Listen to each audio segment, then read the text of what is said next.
La tech, entre les lignes. Aujourd'hui, Louis, tu nous présentes un papier qui a profondément marqué les développements technologiques et en particulier ceux de l'intelligence artificielle. Un papier de Google qui date de 2017 et qui s'appelle « Attention is all you need », ce qui, soit dit en passant, ne manque pas d'humour de la part d'une boîte qui, littéralement, est un des moteurs principaux de l'économie de l'attention, mais bref, c'est pas le sujet. Dans ce papier, donc, Google présente une alternative au modèle classique de encoder-decoder pour les tâches de traduction. Oula, encoder, decoder, je sens que ça va être technique ce machin là. Je vais pas te le cacher, c'est pas le truc le plus facile à lire si t'as pas un PhD en informatique. Mais je vais essayer de t'expliquer. Avant, pour faire traduire du texte à une IA, on utilisait un premier algo, l'encoder, qui fonctionne comme une sorte de lecteur, dont le boulot est de lire la phrase à traduire, prendre les infos étape par étape et à résumer tout ça dans un vecteur, donc à vectoriser. Vient ensuite le decoder, c'est plutôt l'écrivain qui prend le résumé et qui génère une traduction également étape par étape.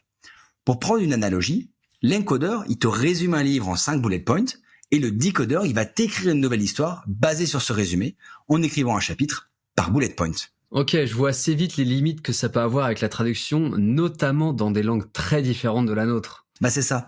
Et donc Google propose de fonctionner avec un nouveau modèle, le Transformer, avec un T comme dans ChatGPT. La grosse différence, c'est que là, l'encoder ne va pas juste se concentrer sur un résumé unique et vectorisé, mais il va laisser le decoder analyser toute la séquence et décider quelles parties sont les plus importantes à chaque étape de sa génération. On passe donc d'une approche fixe à une approche dynamique, une approche qui fait attention à ce qui compte.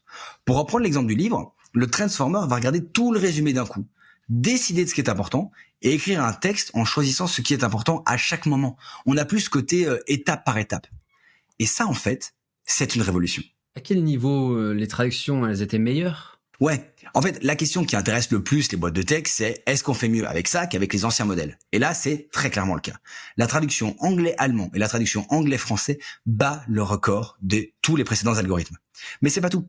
L'architecture s'en trouve considérablement simplifiée, ce qui lui permet de gérer des tâches toujours plus complexes, de moins consommer d'énergie et d'établir les bases pour les Large Language Models, les fameux LLM. Donc ce papier, c'est un peu l'ancêtre de ChatGPT. C'est exactement ça. Et c'est très intéressant de se dire qu'il a été écrit chez Google, puisque c'est ce papier qui donnera ensuite naissance à BERT, un LLM qui, par ses performances et son architecture, a également révolutionné l'état de l'art des modèles de langage. Et puis qui a ensuite donné naissance à ChatGPT. French Tech, esprit critique pour tech éthique.